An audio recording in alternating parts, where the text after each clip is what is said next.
بسم اللہ الرحمن الرحیم۔ اردو پلس نالج دیکھنے والے تمام دوستوں کو السلام علیکم۔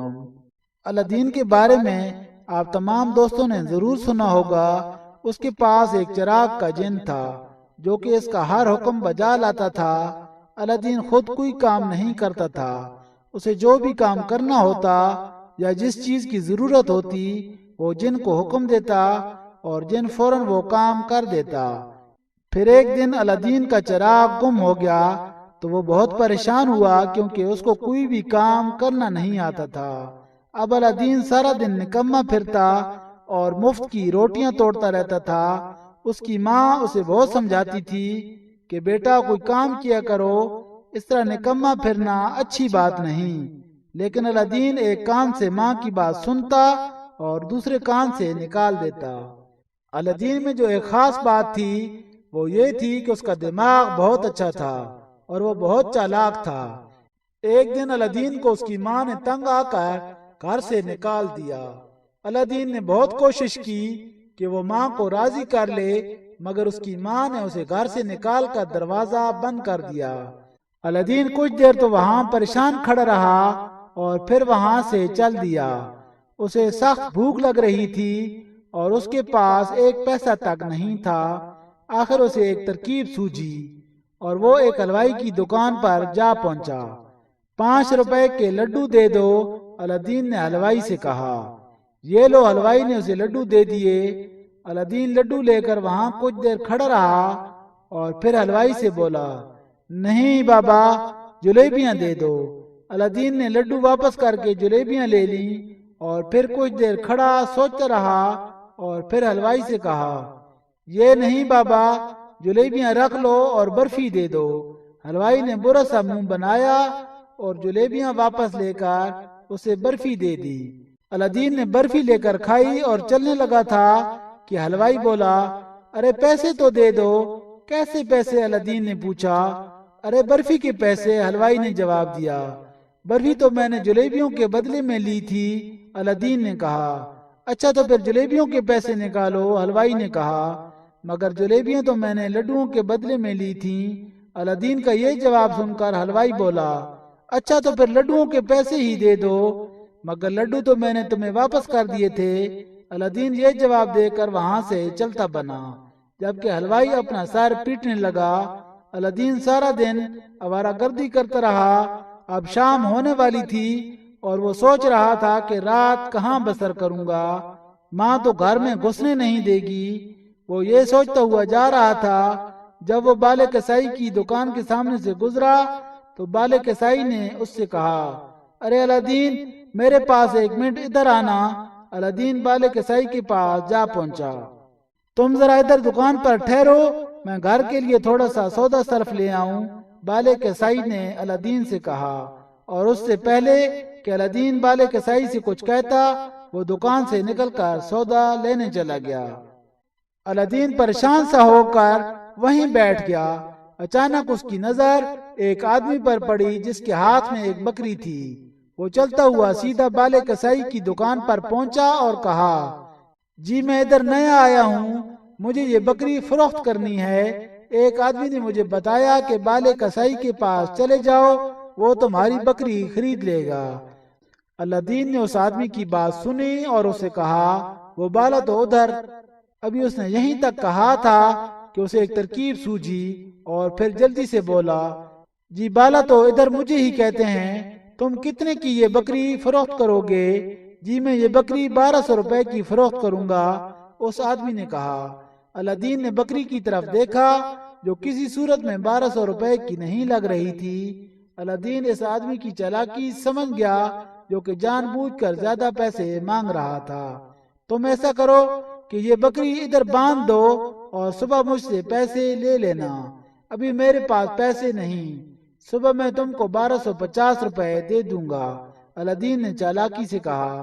1250 روپے کا نام سن کر وہ آدمی خوش ہو گیا اور جلدی سے بکری باندھ دی اور پھر الادین سے مخاطب ہوا، جی میں نے تو سنا تھا کہ بالا کسائی بہت کنجوس آدمی ہے، مگر آپ تو مجھ سے بھی زیادہ سخی نکلے۔ ہاں وہ تو میں ہوں، الادین نے شرماتے ہوئے کہا۔ پھر وہ آدمی وہاں سے رخصت ہو گیا۔ اس سے پہلے کہ بالا کسائی سودا صرف لے کر آتا، الدین نے جلدی سے بکری وہاں سے کھول کر دکان کی پچھلی طرف باندھ دی۔ تھوڑی دیر بعد بالا کسائی سودا صرف لے آیا۔ اس نے الدین کا شکریہ ادا کیا۔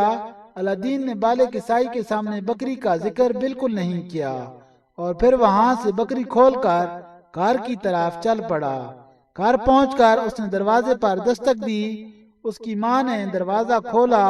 اس نے جب الدین کے پاس بکری دیکھی تو اسے اندر آنے دیا۔ الدین بولا، ماں دیکھو میں نے آج کیا کمایا ہے۔ سارے دن میں نے ایک کساب کی دکان پر کام کیا اور اس نے مجھے مزدوری میں یہ بکری دے دی۔ الدین نے کھونٹے کے ساتھ بکری کو باندھ دیا اور ماں سے بولا، ماں اب تو جلدی سے میری شادی کر دے ورنہ میں کنوارا مر جاؤں گا اور تجھے اپنے پوتے بھی دیکھنا نصیب نہ ہوں گے۔ شادی بھی کروں گی، پہلے تم محنت مزدوری شروع کرو اور اگر تم روز اس طرح کما کر لاؤ گے تو میں تمہاری شادی کر دوں گی اور پھر میں اپنے پوتے بھی دیکھ لوں گی۔ الدین کی ماں نے اس سے کہا۔ پھر الدین نے کھانا کھایا اور سو گیا۔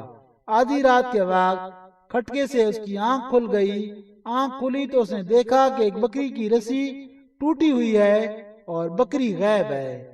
وہ گھبرا کر جلدی سے چرپائی سے اٹھا اور ادھر ادھر دیکھا تو اسے دور بکری بھاگتی ہوئی نظر آئی۔ وہ بھی بکری کے پیچھے بھاگا۔ ابھی الدین تھوڑا ہی دور گیا ہوگا کہ اسے سامنے سے کچھ گھوڑے آتے دکھائی دیے۔ الدین ڈر کر ایک درخت پر چڑھ گیا۔ گھوڑوں پر ڈاکو سوار تھے جو کہیں ڈاکہ ڈال کر آ رہے تھے۔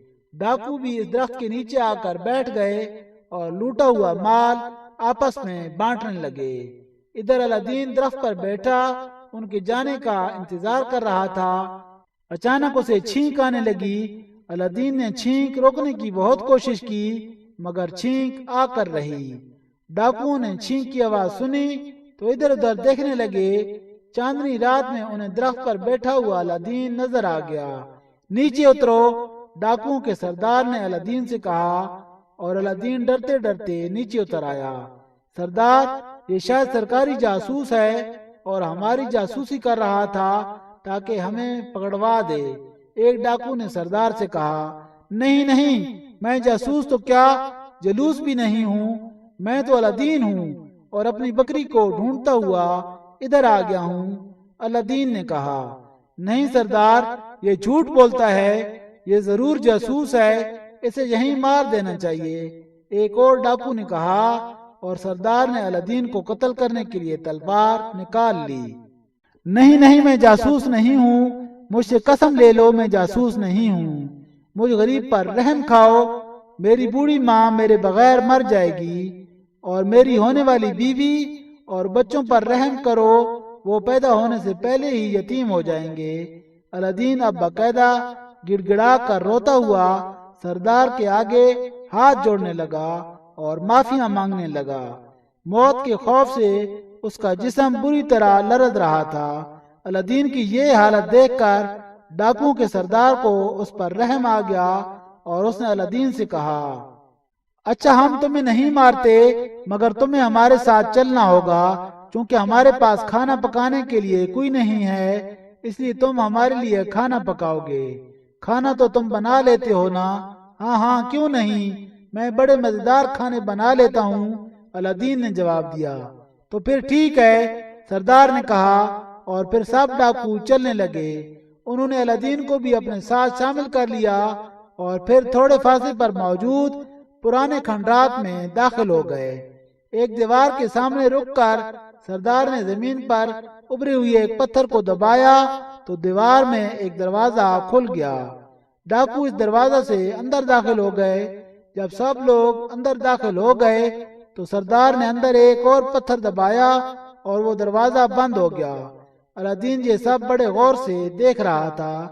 وہاں کھانا پکا پکا کر ڈاکوؤں کو کھلاتے ہوئے الدین کو بہت دن ہو گئے تھے۔ ڈاکوؤں کا سردار الدین کے کام سے بہت خوش تھا۔ اب الدین کو اپنے گھر کی یاد ستانے لگی کہ اس کے بغیر اس کی ماں پریشان ہوگی۔ وہ ڈاکوؤں سے چھٹکارا پانے کے لیے کوئی ترکیب سوچنے لگا اور پھر ایک زوردار ترکیب اس کے دماغ میں آ گئی۔ اگلے دن الدین بازار گیا اور اس نے کھانے کے لیے بہت سے مثالیں خریدے اور جمال گھوٹا بھی خرید لیا۔